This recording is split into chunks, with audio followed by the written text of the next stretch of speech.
All right, so today we're going to finish and do a little bit of review with the percent applications. So I want to review that, maybe do a couple of problems and talk about teaching with it, and then we'll go back to teaching percents in general. So remember, we're going to be doing percent applications, so we'll start back with the percent equation.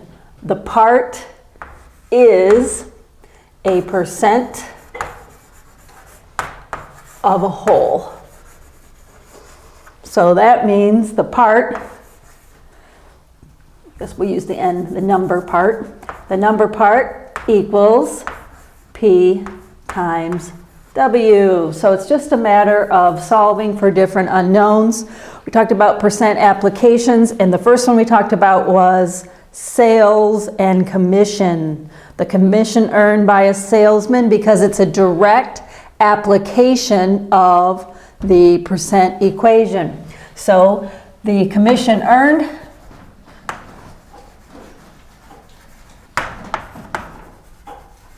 is equal to, it's the part, the rate of commission, which is a percent,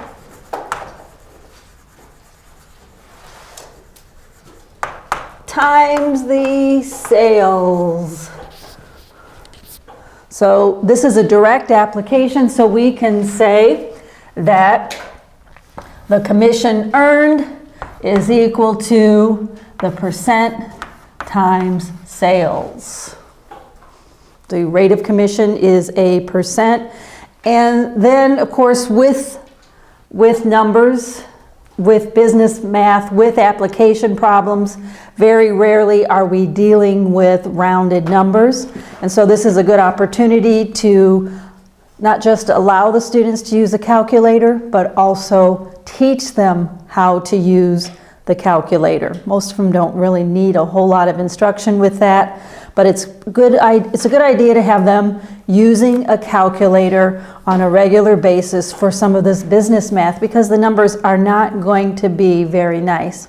However, we can also, when we are doing commission, we can practice using decimals that are not very, we're not going to be dealing with rounded numbers. We're not going to be dealing with simple percents. We are going to be dealing with kind of odd numbers. So since business math and percent math in the real world does not come out even and does involve a lot of rounding, and we'll have to be sure that you review rounding to the nearest cent and so forth. So it's a good idea to progress through this, and we can review all three types of percent problems by having different unknowns in our application problems, starting with the easiest and then progressing to having to actually find sales. So a lot of times with commission, we can start reviewing and practicing using small percents, using fractional percents, and so forth. And so this is where knowing our basic decimal fraction equivalents, of course, is important, because we're going to be using the decimal on the calculator in most cases. And many times we will have a fractional percent in a commission problem. So for example, if my sales were we'll just start round, $15,000, and my rate of commission is 6%. What is this? It's a simple multiplication, because commission is sales times rate of commission. So it's a simple multiplication.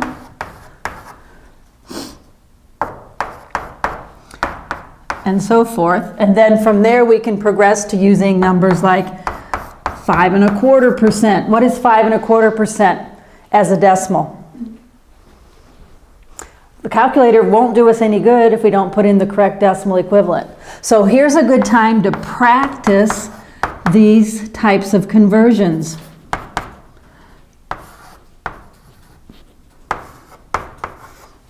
0.525.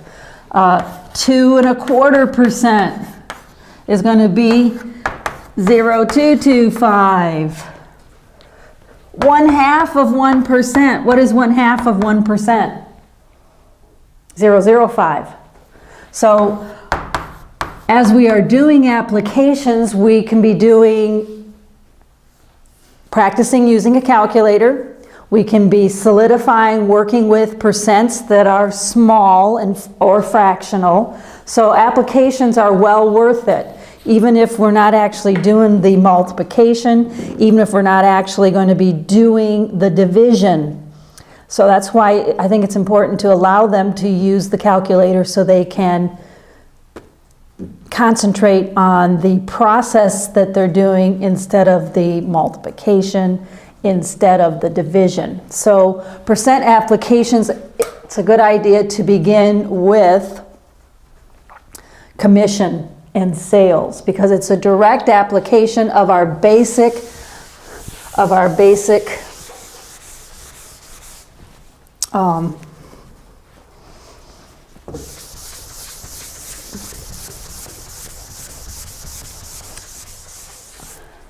then the next thing that I want you to be able to do as far as application is concerned is I want you to be able to do applications with respect to sales tax. Sales tax is another easy direct application because the tax is going to be a percent of the purchase price. And this is a lot more applicable to students. They're a lot more familiar with having to pay sales tax when they purchase items and always having to have a little bit of extra money on them so they can pay their sales tax. So sales tax in the state of Indiana is 7%. But in some states, sales tax can be 8.25%. So again, we're practicing with decimal percent equivalence, even when we're using the calculator.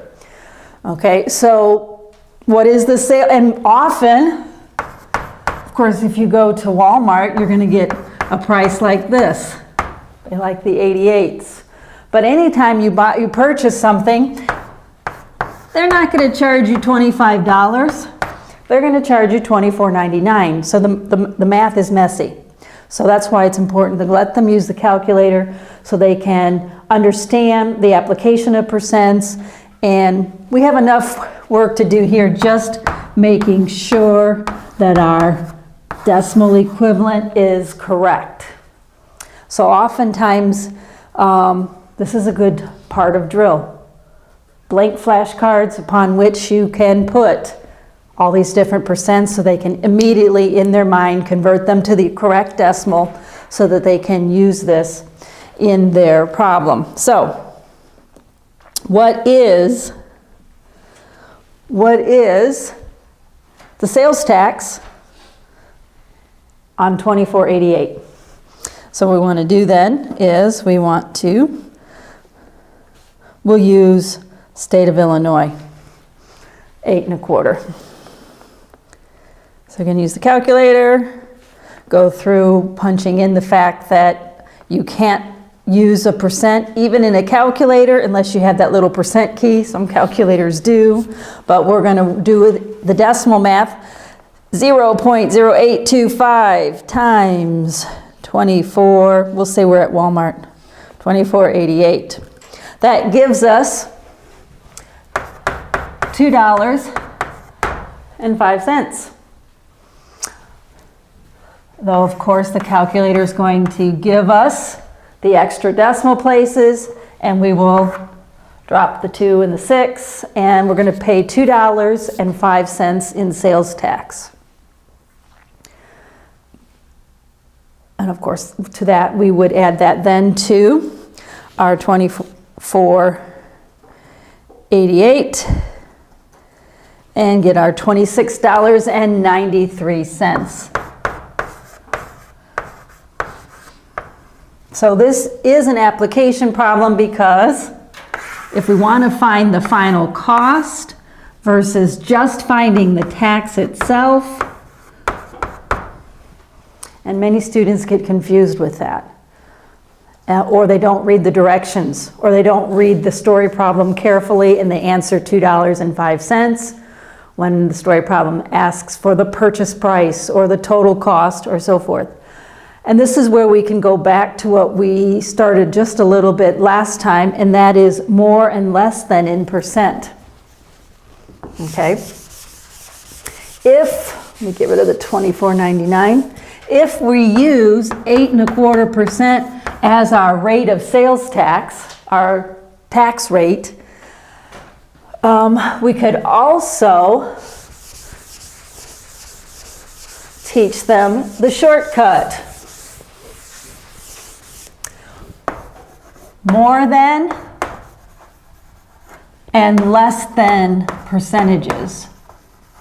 Many times they'll have a story problem that'll say that find 25% more than, we'll just do an easy number, 72. The answer here is not going to be,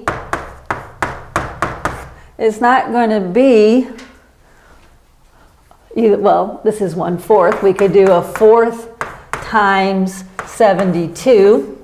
4 goes into 7 once, and 4 goes into 32 8 times. So the answer is not going to be 18. The more than is asking for 25% more than 72, which is actually 90, right? And so this can be done just like the sales tax. We can do it as a one-step problem, or we can do it as a two-step problem. We can find 25% more than 72, which is 18, and then add it, or we can do what? What can we do right off the top? Or multiply by 125. We can multiply by 125%. Or if it was less than, if we were told to find 25% less than 72, we would multiply by 75% or 0.75. Either way, 25% more than 72, we're increasing it by 25%, or we can decrease it by 25%.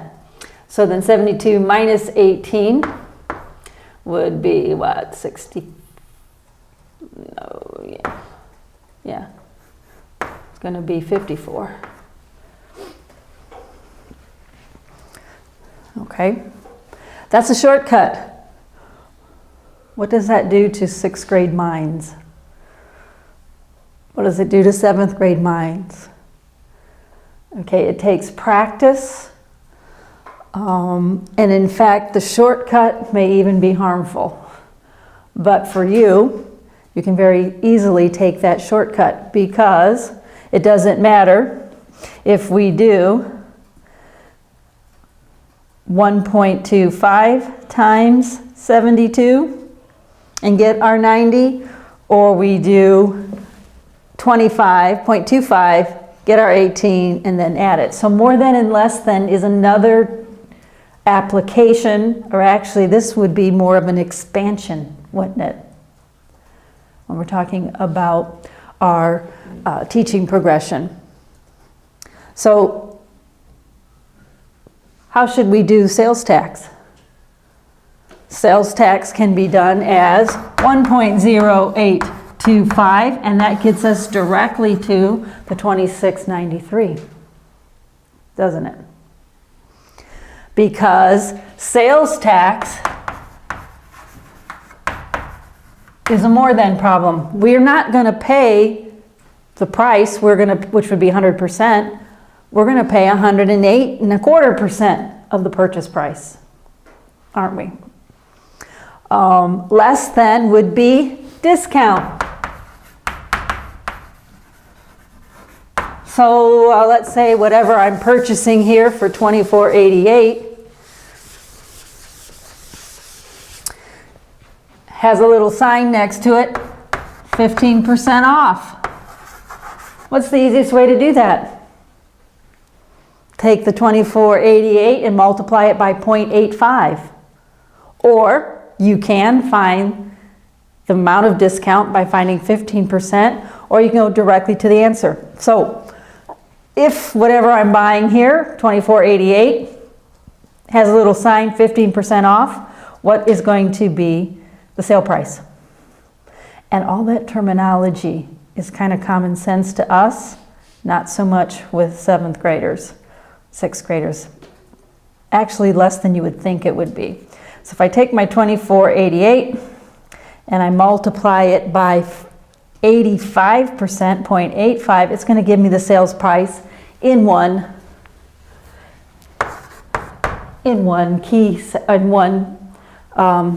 punch in. So I get $21.14, but that rounds up to 15 cents. But even if this is 15% off, I am not going to pay $21.15. I have to add the sales tax. Danger, danger, danger. Can we add the sales tax and the discount at the same time? It'll be slightly off.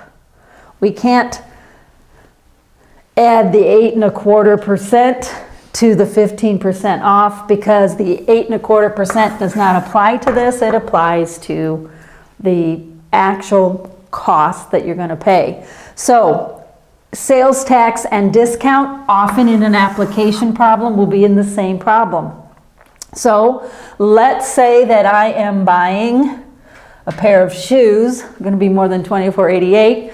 I'm buying a pair of shoes and they're $69.99. But the sign says 20% off.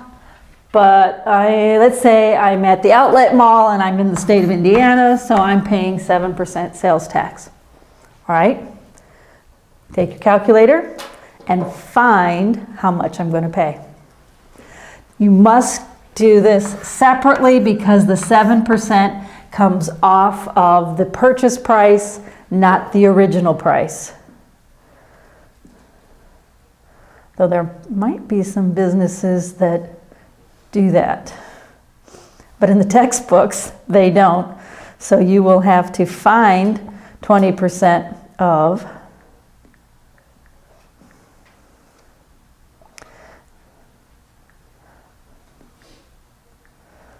actually it's much easier to find what?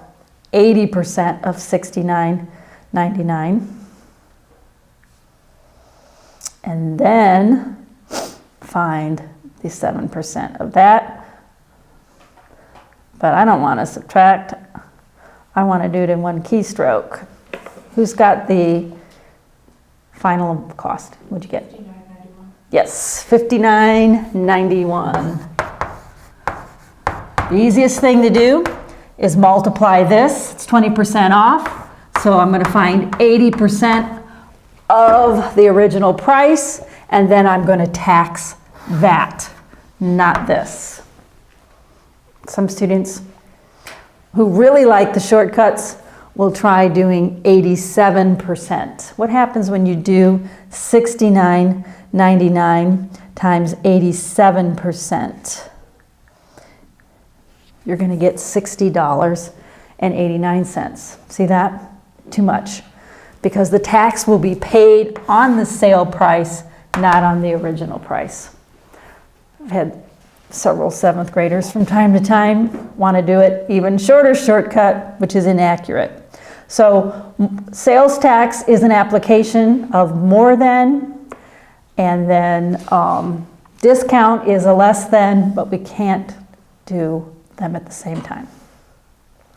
And that's simply because you are only paying sales tax on the sale price, not on the original price. So applications. Another application we mentioned last time was interest. Okay, this is a formula then that uses a percent. So it doesn't matter whether we're doing sales and commission or we're doing discount and sales tax, when we are doing simple annual interest is another application of percents. This is simple interest, meaning it's not compounded. And so, and it has to be annual. So we do have an added variable here. Time is in years. And frequently the story problem will point that out by saying annual. So many times we have to find simple interest. A lot of savings accounts and even some of your simple loans, some banks, I think they still offer what are called promissory notes. And those are in simple interest where you borrow usually a smaller amount of money, and then at the end of, when it matures at the end of a year or the end of 6 months, you pay the whole thing back plus a little bit of interest. So simple interest is still used some in the business world, but it is definitely still a part of application problems in general math. So oftentimes we'll have to go through story problems, and what we want to do with junior high when we teach this is actually do example story problems rather than doing their homework story problems, because they're not going to stop and think. They're going to want to just quickly do some math operation and be done with it. So let's say we are borrowing, let's say we owe $5,000, and rather than owing it to the school or the hospital or someone like that, we want to take out a promissory note which has simple interest, and the interest is going to be 11.25%. What will we pay back after 1 year?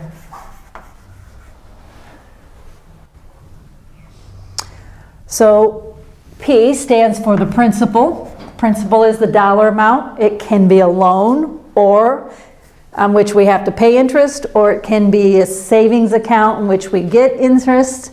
The rate, of course, is the percent. The time is in years. So how much will I pay back?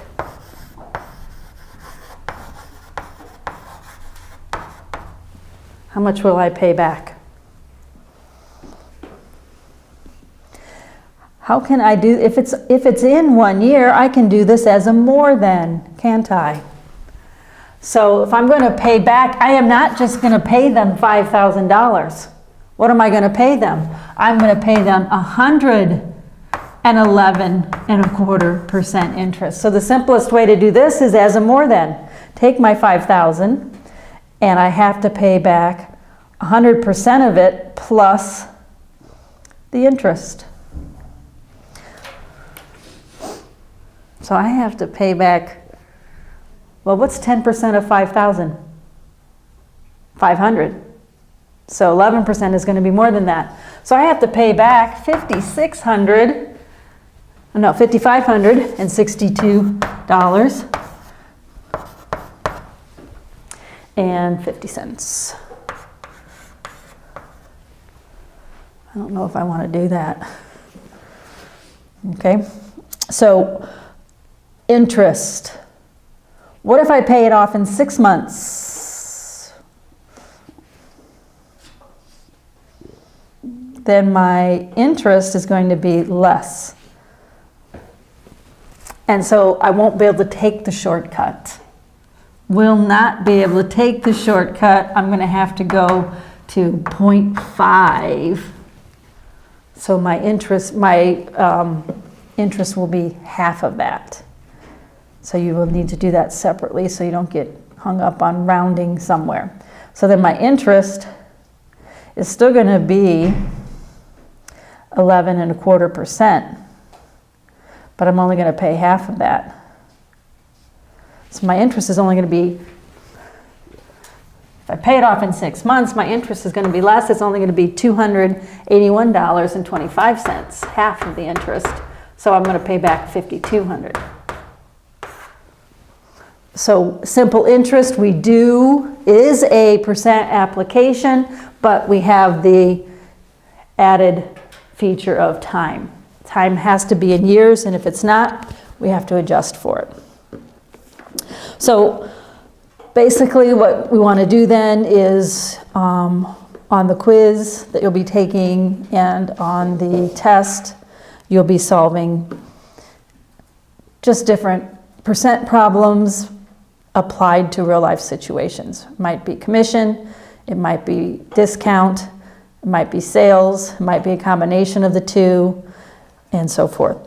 So most of these applications that we've done today have all been finding the part. But usually then, we sometimes have to find the whole, or we might have to find the rate of commission. So if I'm a salesman and I earned $650 on sales of, let's say I sold $4,600, what is my rate of commission?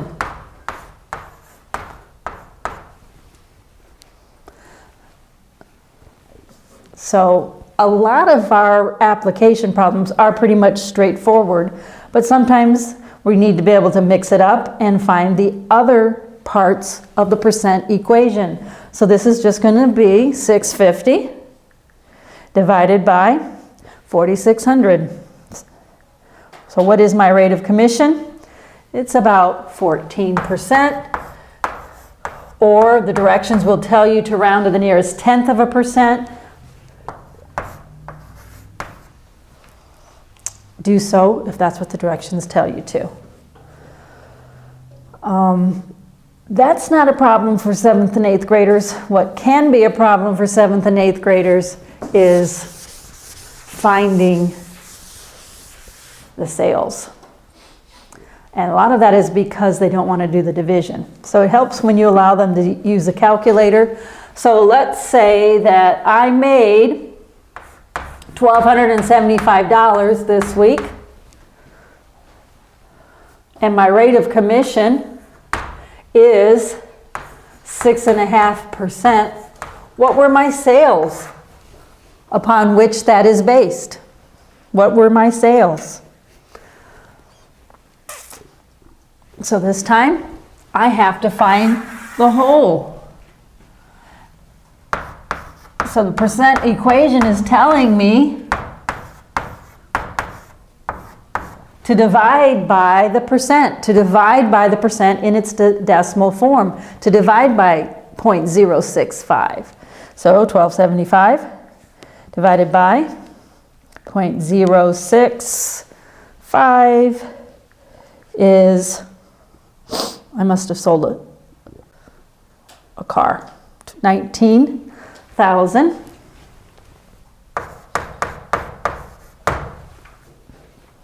$615.38. So the application problems can go different ways, can involve different things missing out of the basic percent equation. Often we will have to find sales for the week. And then often we will have to put 2 and 2 together. Many salesmen earn a base salary, don't they? And a lot of times if they earn a base salary, they only get commission on sales above a certain expected amount. Let's say sales above 5,000. Otherwise, they just get their base pay. So many application problems involve stopping and thinking about what the story problem is saying, not just rote steps. And this is why junior high and upper elementary students often miss application problems, because they're not willing to stop and think through a situation. And often maybe they're not familiar with the real world, and so they have difficulty understanding what the story problem is saying. So all of these things will be a part of your Chapter 6 homework and a part of the percent application quiz and the percent test coming up. All right, so most of you have experience in the real world, so you're not going to have the issues with the story problems. And that can be a handicap when you try to teach it. So I do want to spend some time now talking about teaching percents, teaching decimals. Okay? So let's talk about teaching decimals first and teaching percents second. So I want to review, and the 7 steps of the teaching progression, of course, may not be sequential, but I want you to always be thinking about all 7 of them when you approach a new topic. So can we apply our 7 steps of our teaching progression to teaching decimals?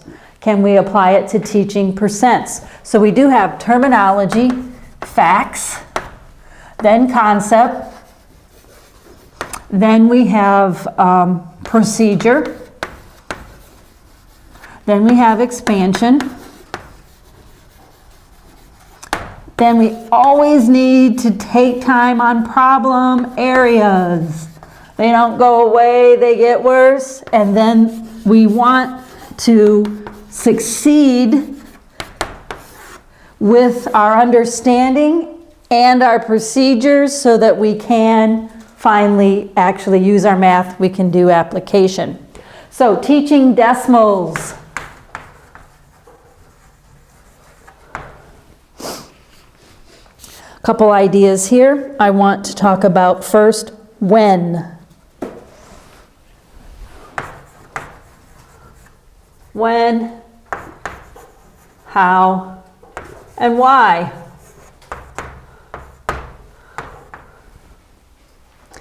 All right, when are decimals introduced?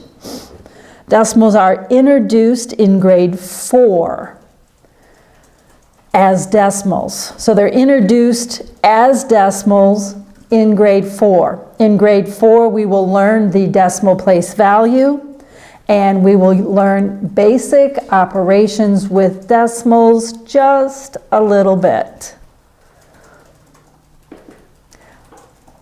Not doing a whole lot with decimal division. Most of the time, a lot of fourth grade curricula will not put a decimal in the divisor, only in the dividend. So that kind of varies a little bit. So introduction in grade 4. A second idea, as far as when, it's actually done as low, decimal math is actually done as low as grade 2. How? In what form? Yes. Money.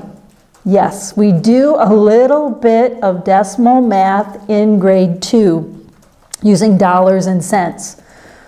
So 2 and 3 becomes familiar and is first exposed, we'll use that word, is first exposed to the decimal point by using dollars and cents. So in grade 2, they will learn to round to the nearest whole cent.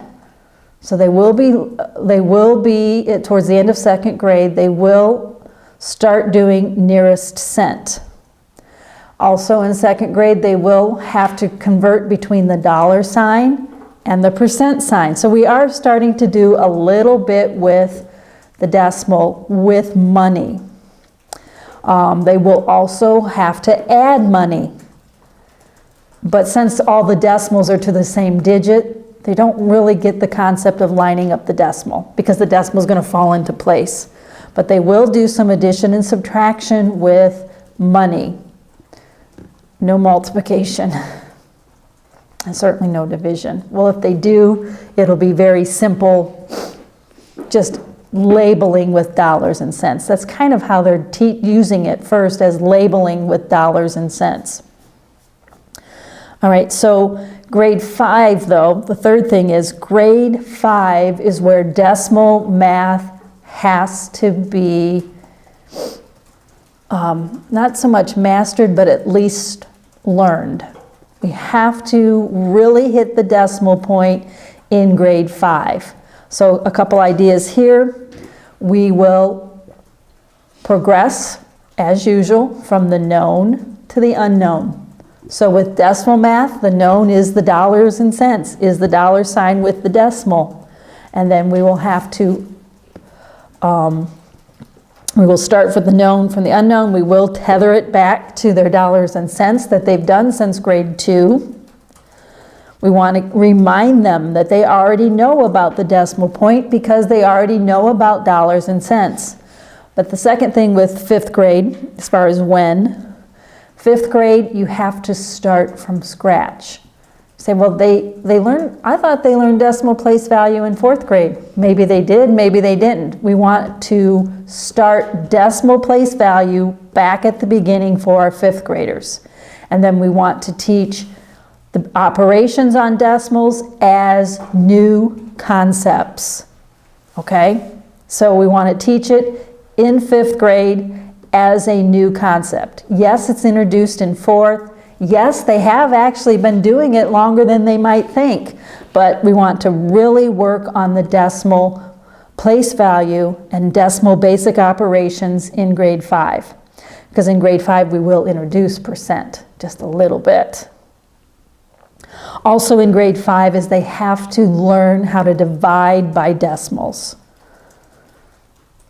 because we're going to be using that in 6th grade. So 5th grade is when we're really teaching decimals.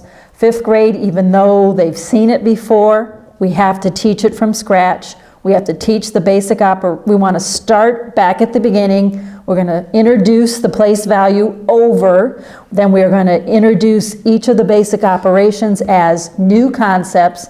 And then the third idea is we're going to concentrate and really work on the decimal division, because that will be a problem area. They already are kind of slow and weak on their division. We spent a whole class period on estimation, didn't we? Because they're weak on that. So then what we have to do is attack the decimal point deliberately, and we have to mount a very serious and time-consuming, spend time on it. Decimals have to be a big part of your focus in 5th grade math, especially the division. Otherwise, that decimal division is going to haunt them in grade 6, 7th, 8th, and forever, until they can use their calculator, okay? So the when is 5th grade. Teaching decimals, the when is 5th grade. Even though we're going to introduce it in grade 4, and they already kind of have seen it before in grades 2 and 3 with money, we have to hit the decimal math hard in grade 5. Okay, make sure you have those 3 ideas down. We're going to completely reteach the decimal place value. We're going to introduce it even though it already was done in 4th grade. We are going to teach the decimal basic operations of addition, subtraction, multiplication, and division as new concepts. Even the addition and even the subtraction, but especially the multiplication. Have they done multiplication with the decimal point and having to put the decimal point in the product very much? No. Probably not at all. If they've done a little decimal multiplication, it's just it's something that's extra, it's something that's gone over quickly and kind of left alone. So you have to teach decimals as a new concept in grade 5. All right, then the last thing about when is expanding it in further in 6th grade, 7th grade, and 8th grade. So it's introduced in 4th. It's kind of introduced in 2nd and 3rd. It's going to be hit hard in grade 5, and then it's going to be expanded in grade 6, 7, and 8. 6th grade. How do you teach decimals in 6th grade? You're going to reteach them as new concepts. One of the faults of a new teacher, one of my faults as a new teacher, and another one of my faults as teaching high school and coming down to grade school is I assume too much. So one thing you want to think about when we're talking about Yes, we are expanding it in 6th grade, 7th grade, and 8th grade, but in 6th grade, you will re-teach it as new concepts.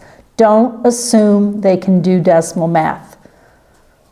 A lot of them will be able to, some of them will not. So we're just going to start over with 6th grade. Don't assume. 7th grade, reinforce the decimal math and start doing more application. 8th grade is review and apply.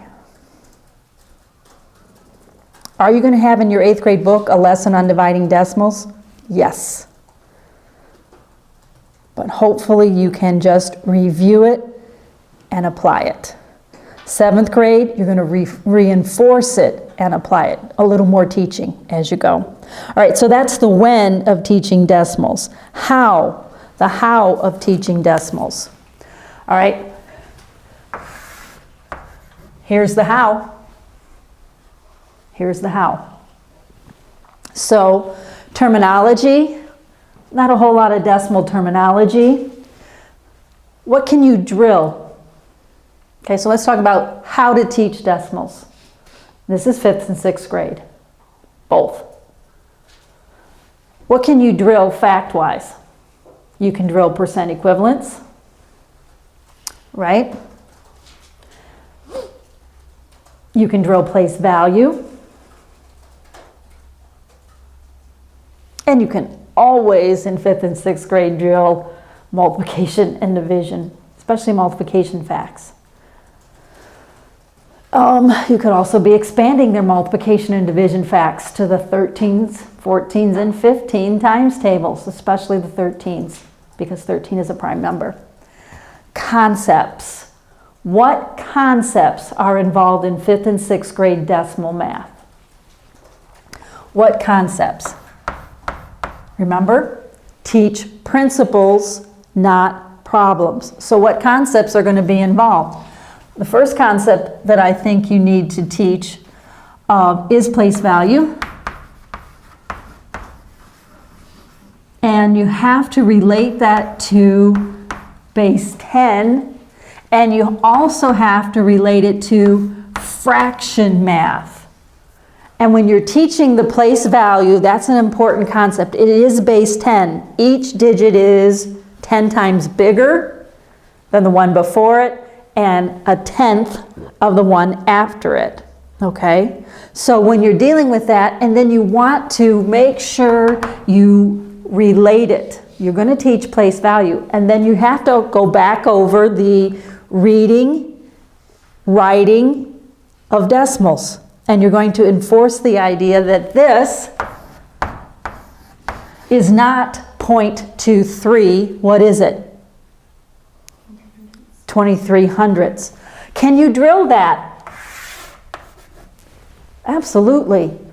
You can use your drill not just to rotely memorize decimal fraction equivalents and not just to memorize and rotely say the place value names, but you can make, that's why you need lots and lots of blank flashcards. Okay? If you're doing your student teaching next semester or next spring, you're going to want, and if you get math, you're going to want a lot of flashcards, blank ones. So then you can practice reading your decimals. You can practice rounding.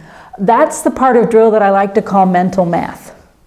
You show them a flashcard and they do whatever you tell them to do mentally without actually seeing the process. So you can, all of this stuff can be reinforced with drill, especially things that are going to be something they have to do as part of a procedure, not the actual procedure. All right, so if we're adding, well, let's say we're multiplying with dollars and cents. The actual procedure doesn't involve rounding, but often the answer has to be rounded. So we don't want them tripping over the rounding when I'm trying to teach them how to do the multiplication. And all of that can be done with facts. Also, we have problems with rounding. We start putting it on flashcards and drilling it. so that it becomes an automatic thing that's part of their math skills. All right, so we're going to teach concept of place value. And the same thing even with this kind of goes through with procedure. Make sure they know how to read, write, and round. That is a procedure. And remember, with procedure, we need to tether. That even is true of concept. We always teach from what is understood and already conquered to what is new and not mastered. So our concepts are going to involve place value. What's another principle that's really key with decimal addition and subtraction? The law of, we can only add likes. The law of addition. We'll call it the law of likes, which applies. This is why we have to line up the decimal. This is why when we're adding 20.5 to 1.75, we have to align the decimal, because we can only add tenths to tenths, the ones place to the ones place. I have a 7th grader who still doesn't decimal justify with her decimal point. And every time it keeps cropping up. See, why didn't you line that up? We were doing perimeter, and some of the problems had decimals in the lengths and the widths that they had to add, and she did not decimal justify. So things like that are going to crop up all the time. So we have to understand place value behind the decimal. We have to understand why we line up the decimal for addition, but we don't line up the decimal. We don't line up the decimal for multiplication, do we? Okay, so that's concept, law of likes, and we have to understand what multiplication is and how the decimal is affected. And we do not decimal justify with multiplication. All right, so teaching decimal math. We are going to when and then how. We're going to use our 7 steps. So with 5th grade and 6th grade, we are going to basically teach it as a new concept. 5th grade is going to be a little more difficult. 6th grade, they should be a little more experienced with it. But use these. Make sure they understand the basic concept behind the place value, behind why I line up the decimal for addition and subtraction, and why I do not for multiplication and division. Another concept then is we have to make sure we understand the relationship between decimals and fractions. Not just have the equivalents memorized.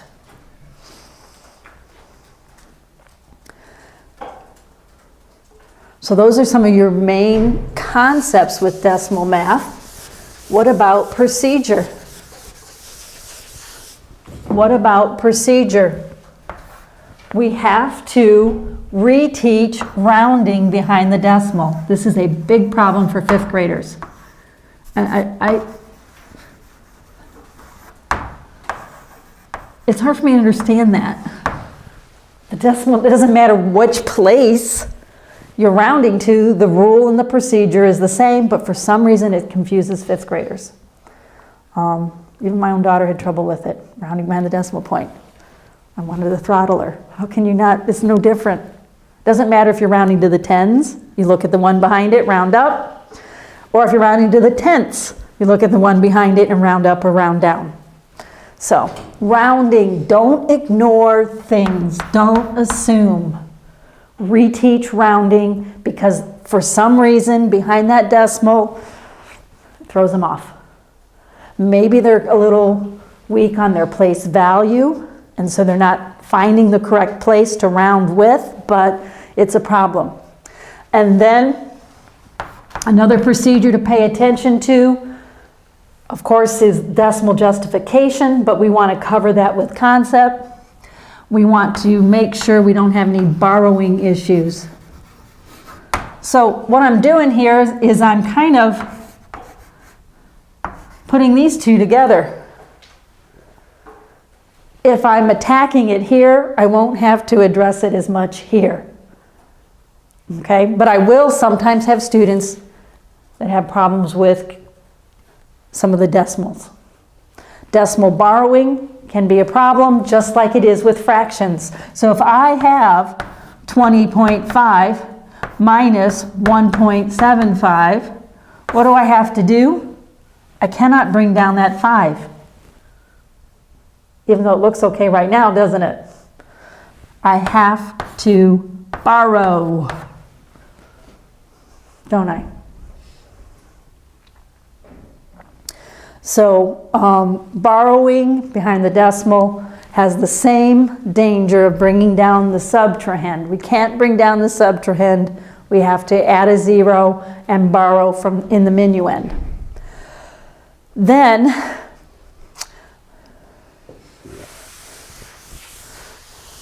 in grade 5, decimal multiplication and division are new concepts.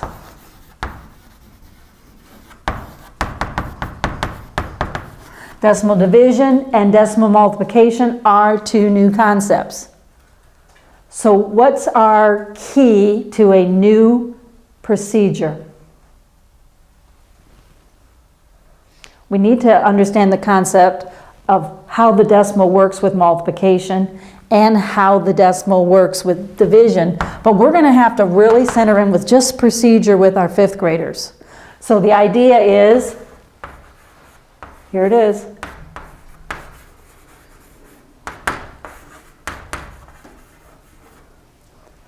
So when I first do my decimal multiplication, I don't want any of my products to require this, do I?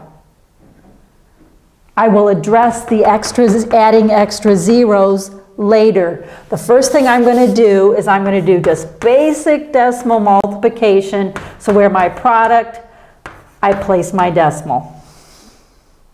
Okay? Then in a extra lesson, as a separate thing, I will introduce what happens when I need 4 decimal places and I only have 3. What happens? I have to 1, 2, 3, 4. I have to address that quirk separately, not just throw it at them and hope that for the best.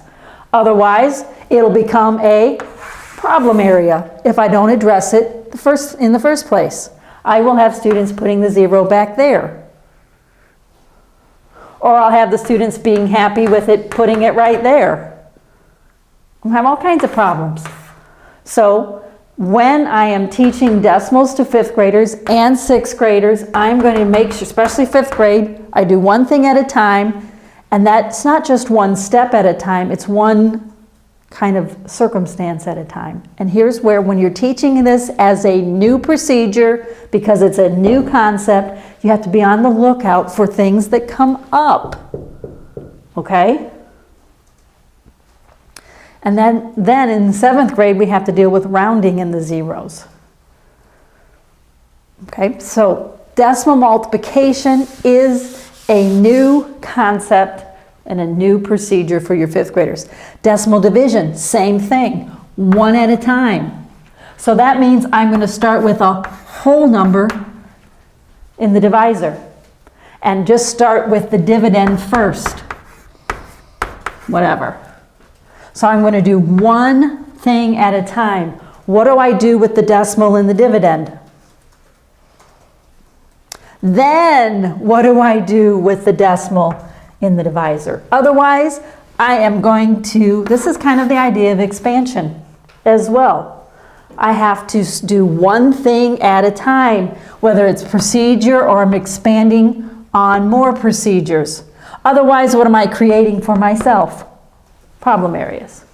Okay, so the last thing, why?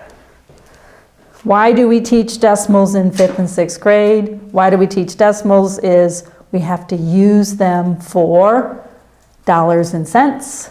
We have to use them for percents. They are going to be a big part of our arithmetic knowledge.